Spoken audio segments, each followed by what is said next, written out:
All right, so when we're taking our pictures, right, we want to get both sides.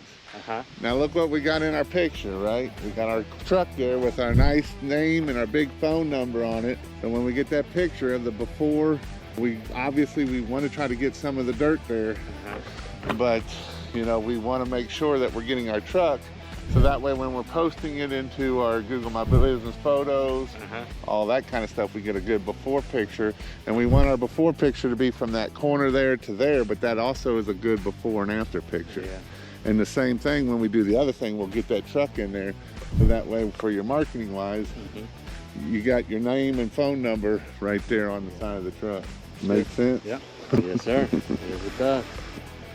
Get in that corner, try to get a good picture, try to, you know, the sun's kind of hitting on it a little goofy, but that's a good marketing picture. And that way anybody comes to the church or lives over this area knows that you did this church, and that's why we are hitting those pictures.